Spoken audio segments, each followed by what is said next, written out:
আবার তোমাদের সামনে একটা নতুন রেসিপি নিয়ে এসেছি। আজকে কুমড়ো ফুলের আমাদের বাটা হবে। তো চলো আজকে কুমড়ো ফুলটা তুলে তোমাদেরকে দেখাই যে কীভাবে আমরা নিজে আবার কীভাবে বাটাটা করবো। ভিডিওটা কিন্তু ফুল পর্যন্ত দেখবো, কেউ স্কিপ করবে না। তো চলো আজকে কুমড়োর ফুলটা তুলে দেখ।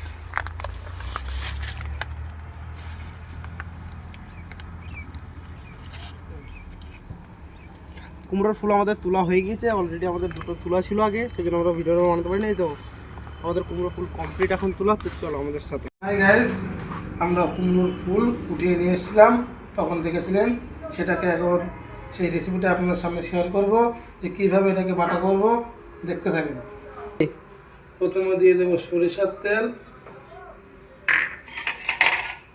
আপনার যে যেমন বানাবেন সেরকমভাবে লঙ্কা দেবেন। আমাদের কুমড়োর ফুলটা কম আছে বলে 2 কেজি শুকনো লঙ্কা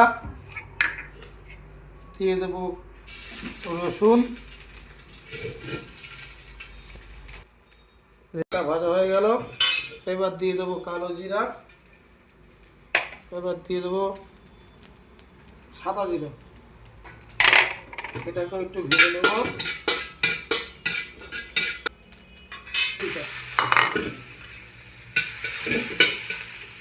ফুলটাকে একটু নাড়াচাড়া করে ভেজে নেব।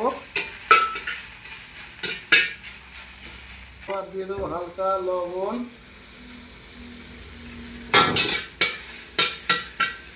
এটা আমাদের ভাজা হয়ে গেছে, এটাকে আমরা বেটে নেব। সো গাইস, আমাদের ভর্তাটা এইটুকুই হয়েছে। নেক্সট ভিডিওতে প্লিজ তোমাদেরকে বেশি করে দেখাবো। তো চলো বাই।